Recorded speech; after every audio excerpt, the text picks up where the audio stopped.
हम आगे बढ़ते हैं और अब बात करते हैं properties of trace of matrix की। अब अगर आपको ये प्रॉपर्टीज़ पता है ना, तो आप कुछ सवालों को बहुत ही जल्दी से कर सकते हैं।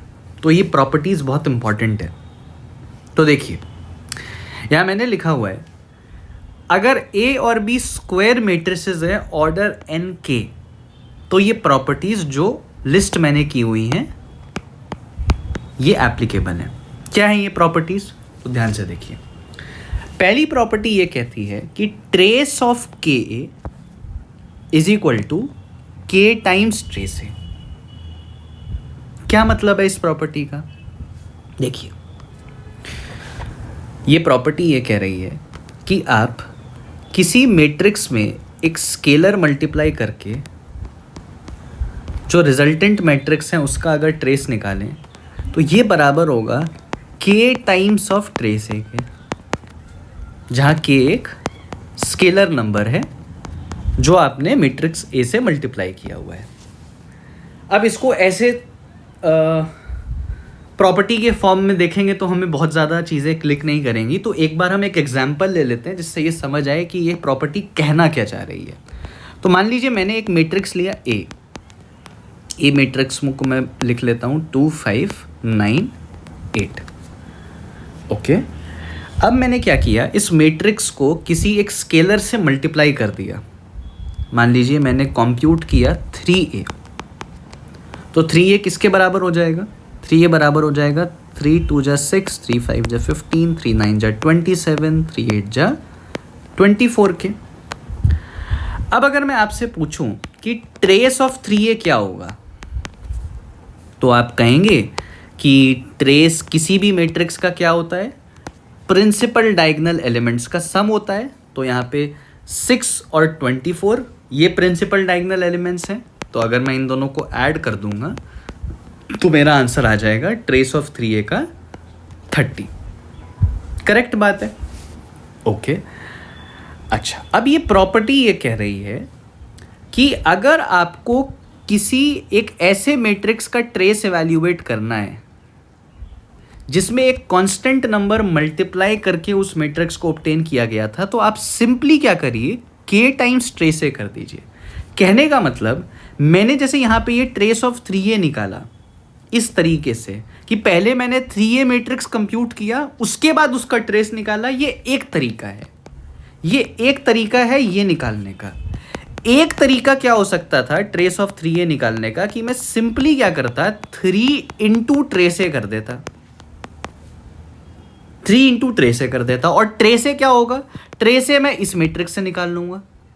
तो ट्रेस ऑफ ए किसके बराबर हो जाएगा? ए मैट्रिक्स के प्रिंसिपल डायगोनल एलिमेंट्स के सम के बराबर, यानी ये हो जाएगा 3 इंटू 10 के बराबर, यानी ये आ जाएगा 30। तो आप देखिए, चाहे आप इस रास्ते से 30 पे पहुंचे या इस रास्ते से 30 पे पहुंचे, दोनों में आंसर सेम आ रहा है। तो बेसिकली मैं ये कह सकता हूं कि अगर मुझे कोई भी मैट्रिक्स दिया जाता, मान लीजिए मुझे एक मैट्रिक्स दिया जा रहा है ए जो कि है 5 2 9 1, ठीक है, और मुझे कहा जा रहा है कि आप बताइए कि ट्रेस ऑफ 5a क्या होगा, मुझे ये कंप्यूट करना है। तो इसका एक मेथड तो ये होगा, इसका मेथड 1 क्या होगा, जो कि ट्रेस की प्रॉपर्टीज नहीं जानता है, तो वो क्या करेगा, वो पहले क्या करेगा, वो पहले निकालेगा 5a क्या होगा। ठीक है, तो वो कहेगा सर 5a हो जाएगा, a के सभी एलिमेंट्स को मैंने 5 से मल्टीप्लाई कर दिया। मैंने कहा बिल्कुल सही बात है। तो ये आ जाएगा 5 5 जा 25, 5 2 जा 10, 9 5 जा 45 और 5 1 जा 5। तो वो कहेगा सर कि ट्रेस ऑफ 5a हो जाएगा किसके बराबर? 30 के बराबर। मैं कहूँगा बिल्कुल सही तरीका है। अच्छा, अब कोई बच्चा जो है वो ट्रेस की प्रॉपर्टीज़ जानता है ना, वो ये जानता है कि ट्रेस ऑफ k जो होता है वो k टाइम्स ट्रेस ए होता है। तो वो मुझे कहेगा ठीक है, ट्रेस ऑफ 5a मुझे निकालना है, तो मैं क्या करता हूँ, 5 को बाहर ले लेता हूँ और ट्रेस ऑफ a को मल्टीप्लाई कर देता हूँ उससे। मैं कहूँगा हाँ ये भी तरीका सही है, ये तो प्रॉपर्टी यूज़ करी है आपने। तो देखिए अगर कोई इस तरीके से जाएगा तो उसका क्या आंसर आ जाएगा, 5 इंटू ट्रेस ऑफ ए कितना हो जाएगा, तो ट्रेस ऑफ ए हो जाएगा ये जो ए मैट्रिक्स है इसके प्रिंसिपल डायगोनल एलिमेंट्स का सम, तो ये आ जाएगा 6, 5 + 1 6 यानी 5 × 6 30। तो देखिए ये हमें सीखने को मिला पहली प्रॉपर्टी से। तो ये जिस बच्चे ने इस्तेमाल किया है मेथड 2 का, उसने क्या किया है, उसने प्रॉपर्टीज ऑफ ट्रेस का इस्तेमाल करके इस आंसर को निकाला है। और ये जो पहले मेथड से जिस बच्चे ने सॉल्व किया उसने सिंपली ट्रेस की जो फंडामेंटल डेफिनेशन है कि भाई अगर मुझे 5a का ट्रेस निकालना है तो पहले मैं 5 को a से मल्टीप्लाई कर लेता हूँ। और 5a ऑब्टेन कैसे होता है, a मैट्रिक्स के सभी एलिमेंट्स को 5 से मल्टीप्लाई करके, क्योंकि हम जानते हैं कोई भी स्केलर नंबर जब किसी मैट्रिक्स से मल्टीप्लाई होता है तो वो स्केलर नंबर उस मैट्रिक्स के हर एक एलिमेंट के साथ मल्टीप्लाई हो जाता है। तो ये तरीका भी परफेक्ट है और ये तरीका भी परफेक्ट है, इसमें कोई दिक्कत नहीं है। ओके, अब देखिए सेकंड प्रॉपर्टी मेरी क्या कहती है।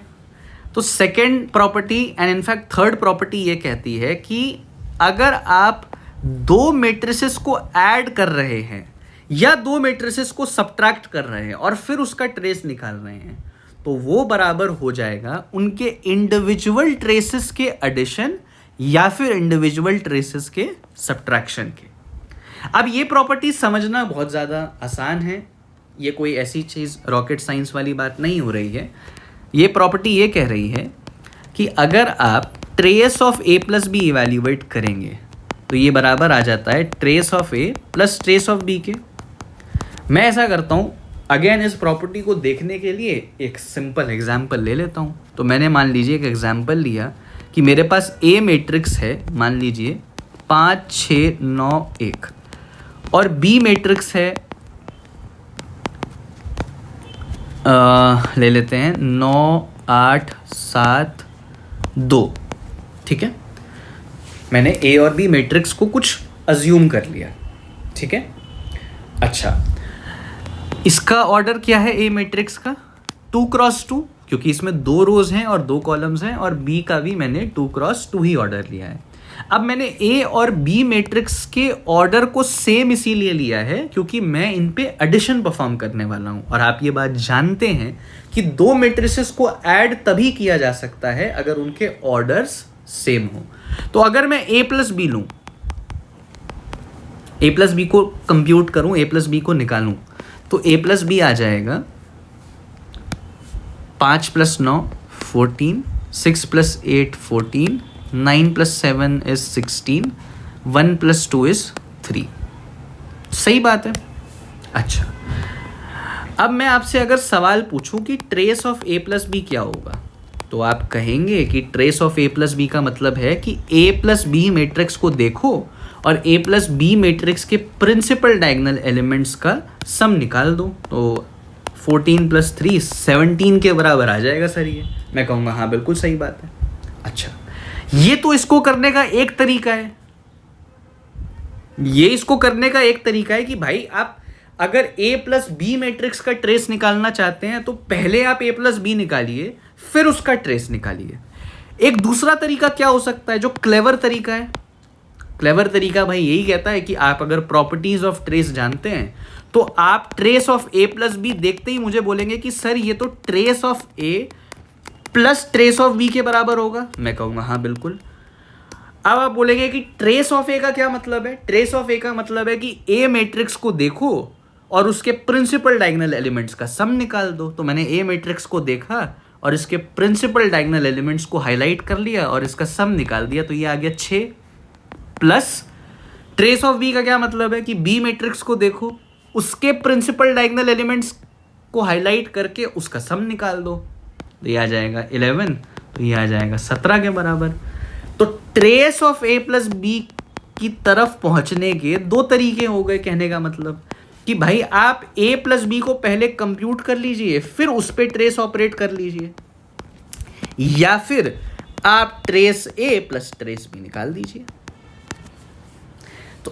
तो अगर कोई इस मेथड से जाता है तो भी करेक्ट है, इस मेथड से जाता है तो भी करेक्ट है।